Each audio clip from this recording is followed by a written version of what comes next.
Hi guys, it's Mark Zickery, Mr. Sci-Fi, also known as Mark Zickery of Space Command. I am in the Zickery Mobile today, wearing my Aptera t-shirt that I just got. It's a solar-powered car that I've put in I'm on the waiting list, so it's something I can't wait to drive, and we'll see how it all goes. So, and you may even see it in Space Command, God knows.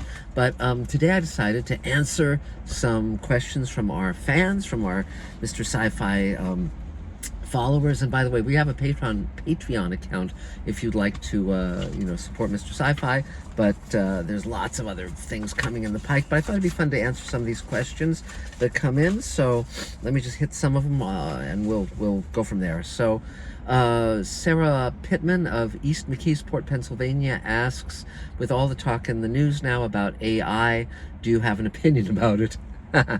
Pros and cons. So yes, with all of the craziness going around in the world now, and the violence, I think we need our AI overlord to step up now. I think having an AI that's programmed to protect humanity and stop war would be great. If you ever saw Day of the Earth Stood Still, Gort, the robot in that movie, was assigned to stop various sentient species from destroying each other, and that, I thought that was a great idea. The problem, of course, is that right now we're programming AI to, autonomous killing machines and so forth. I think the future we're heading towards is much more Terminator than utopian paradise. But clearly humanity cannot stop itself from wars, from mayhem, from all the terrible things that are happening. And I think it'd be so lovely if some power could just sort of step in and say, no, we're not gonna create mayhem and death and disaster and destruction today. We're just going to let people enjoy their lives. So it'd be nice to have Colossus or whomever say, no, we're gonna just pull the plug on these endeavors of humanity that don't make any sense. But I don't think that that's gonna happen. But meantime, AI is definitely the coming thing. So we'll see what it does and what it doesn't do. But it's a fascinating question, because there's so many things that humanity has not evolved out of, and we're clearly doing things that are disastrous for our own species, but we don't have the wherewithal to stop it from happening again and again and again. But I'm glad there are protests going on. I'm glad that people are speaking out. I think that the only hope for humanity, it lies in compassion and in empathy and in finding ways other than hurting people. So I hope that answered some of your questions, Sarah. The next question comes from Jerry Millarno in Buffalo. He says, climate change, the climate change conference is going on now, and the world powers don't seem to be coming up with solutions quickly enough. What do you think might be a good idea? Okay, well, I think it has to be on a war footing against climate change. And for those of you who don't believe in climate change, well, sorry, but there's some people who don't believe the Earth is round either. I believe that we're really screwing up our climate. We are terraforming Earth so that humans can't survive on it, or other species. Not a good idea. And it is fossil fuels, and everyone, and the fact that OPEC is now in charge of the climate summit is extremely bad. And they'll do little band-aids, but they won't do anything substantive to turn this around. The real answer is to not be driving cars that have the current kind of engines, the gas-powered engines, and power plants the same, and coal. We've got to get rid of coal, and particularly fuel, gasoline. So here's my thought. See, the problem is that EV cars cost like 50 grand or whatever, and most people don't have that kind of money. But converting a car to EV to an electric engine is about $7,000 to $9,000. So, and again, I'm sure that you guys are gonna have thoughts about this and talk about how it isn't workable. But if I were Biden, let's say, one could say, okay, let's use the War Powers Act. This is an existential threat to humanity, and we're not turning it around. The ice sheets are going to fall off. Everything is going to be more disastrous in days to come.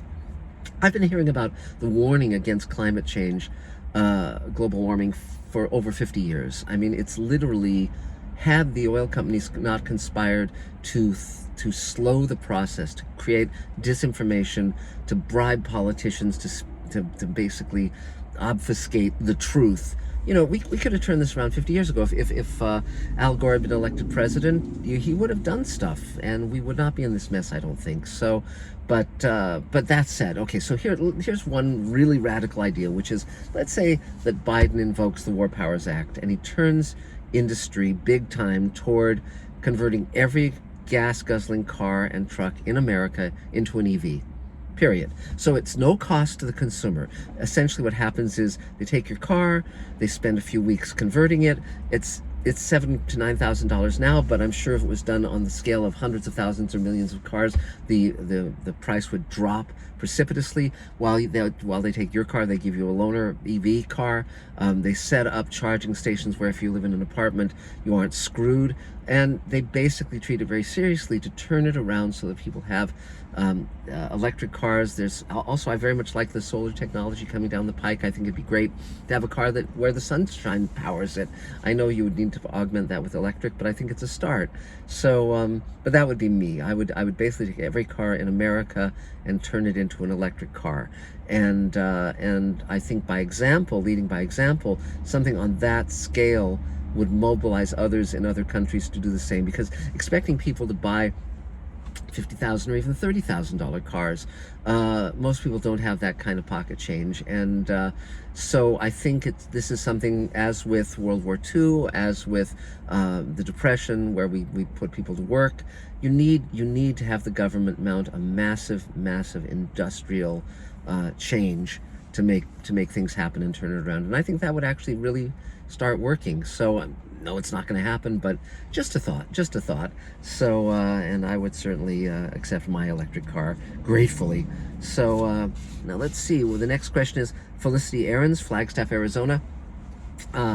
It's another climate change question, but a very different one. It's with climate change causing the ice to melt, and a lot of items being revealed from antiquity. They're getting wood tools, all sorts of stuff that was buried in the ice, and now it's melting away. What would you most like to see come out of climate change that would be a positive? Well, every now and then for many decades, if not over 100 years, in the ice in Siberia, etc., they would every now and then come upon an intact woolly mammoth, frozen, to the degree that the sled dogs could even eat the meat. And so in my dream of dreams, they would find a fully intact, frozen Neanderthal person. And it would obviously be deceased. They wouldn't be able to revive it, but they would be able to clone it.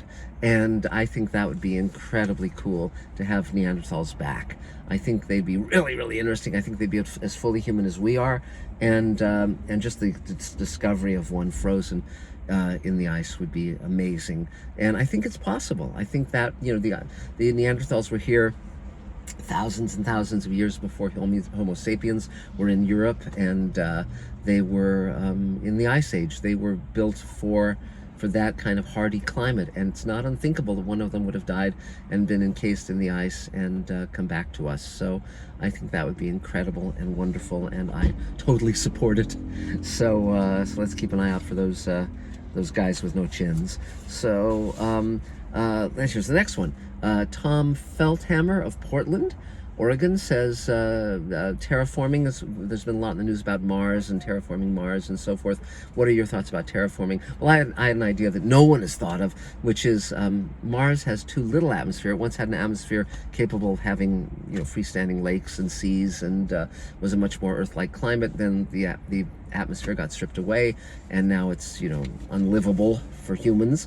And then Venus, of course, has a very dense atmosphere that caused a runaway greenhouse effect, making it unlivable, where it's like 800 degrees on the surface. So I thought, well, why don't we run a pipe from Venus to Mars and siphon the atmosphere so that we ultimately get two planets with Earth pressure, and then we'd really have somewhere to go. But that's just, of course, a joke. But it is interesting that two planets billions of years ago were much more Earth-like. Venus did not have this level of atmosphere. It had a much more stable Earth-like environment, as did Mars, and they both went to extremes. But I think it's people don't talk about living on Venus because it's much more difficult. But in terms of floating cities, that kind of stuff, it is possible.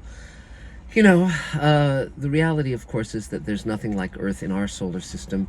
I think life will be discovered. I think life will be extremely ubiquitous and plentiful. And intelligent life probably is not in this system other than us, if you can make the argument that we're intelligent life. But I think it's elsewhere in the universe, definitely. But it'd be lovely if we could get Venus and Mars to be like Earth, and we'd have 3 planets instead of just 1. That'd be cool. I'd subscribe to that. But terraforming is a vast process. I mentioned in the previous answer that we are terraforming Earth, but in a negative way.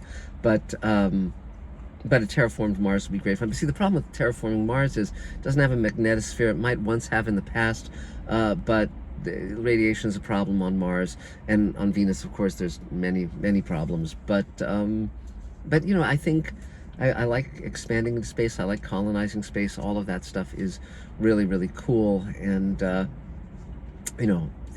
think that'd be very fun. So we'll see what happens. So that's about it for now. More questions to answer soon. If you have questions for me, please send them to me. And we are embarking on tons of stuff, which I'll be talking to you about soon. But that's it for now, and take care, guys. Bye.